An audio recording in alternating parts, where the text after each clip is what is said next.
Welcome to my channel friends. আমি অদিতি, আর আজকে আমি এসে গেছি আমার একটা নিউ ব্লগ নিয়ে। তো চলো আজকের ব্লগটা স্টার্ট করা যাক। বেড়াতে যেতে মোটামুটি সবাই ভালোবাসে, আর বাঙালিদের বেড়াতে যাওয়া মানেই প্রথমেই মাথায় চলে আসে দীপুদা, অর্থাৎ দীঘা, পুরী আর দার্জিলিং। কিন্তু এই অসহ্য গরমে একটু বরফের সাথে খেলা বা বরফের কাছে গিয়ে আনন্দ করার জন্য প্রথমেই স্বল্প খরচে যে জায়গাটার কথা মাথায় আসে সেটা হচ্ছে সিকিম। হ্যাঁ, সিকিম, গ্যাংটক। তো আমরা বেরিয়ে পড়েছিলাম সিকিমের উদ্দেশ্যে। চলো আমরা কিভাবে গেলাম, কোথায় কোথায় ঘুরলাম, কিসে করে গেলাম, সবটা এই ব্লগে তোমাদের সাথে শেয়ার করব। আমরা সিকিম যাওয়ার জন্য প্রথমেই শিয়ালদা থেকে 13141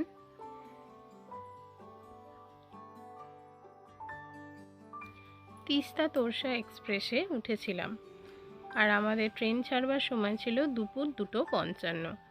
ট্রেন যথারীতি সঠিক সময়েই ছেড়েছিল, আর আমরা পাড়ি দিয়েছিলাম নিউ জলপাইগুড়ি যাওয়ার উদ্দেশ্যে।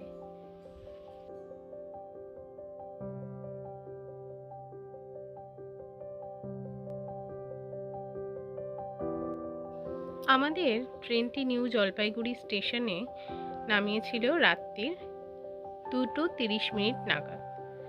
দেখতেই পাচ্ছেন 2:37 বাজে, আর আমরা এখন আছি নিউ জলপাইগুড়ি জাংশনে। তো এরপর স্টেশন থেকে নেমে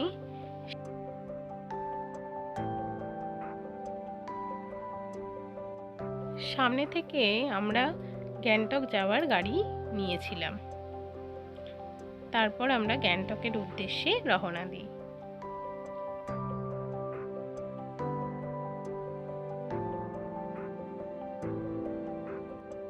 কি অপরূপ তিস্তা নদীর সৌন্দর্য, আর সাথে সবুজে ঘেরা পাহাড় দেখতে ভীষণই ভালো লাগছিল। আমাদের জার্নিটা বেশ অনেকক্ষণেরই ছিল। চলুন।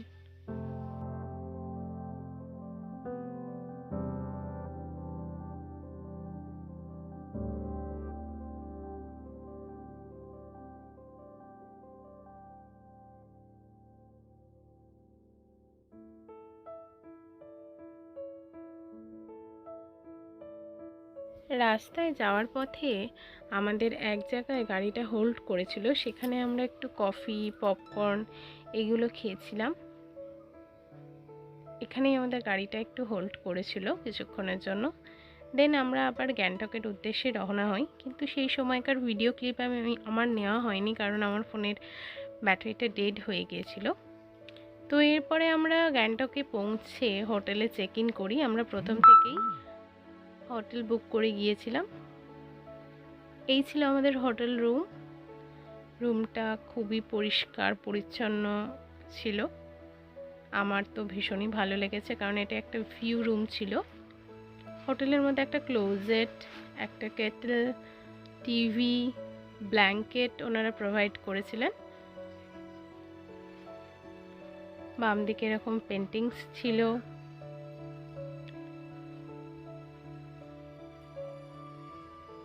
আর এই ছিল আমাদের ওয়াশরুম।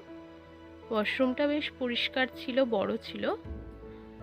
আর যেটা স্পেশালি আমার এই রুমটার মধ্যে পছন্দ ছিল সেটা হচ্ছে এটা ছিল একটা ভিউ রুম। আমাদের জানলার পিছন থেকে পুরো ভিউটা পাহাড়ের দেখা যাচ্ছিল।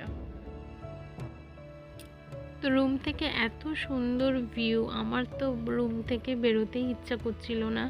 সারাক্ষণ আমি এই জানলার সামনেই বসেছিলাম। কিন্তু এতটা জার্নি করে আসার পর আমরা দুজনেই খুব টায়ার্ড হয়ে গিয়েছিলাম, আর প্রচণ্ড খিদে পেয়ে গিয়েছিল। সাথে আমরা ম্যাগি আর কফি ক্যারি করেছিলাম, এছাড়াও আরও অনেক কিছু ক্যারি করেছিলাম।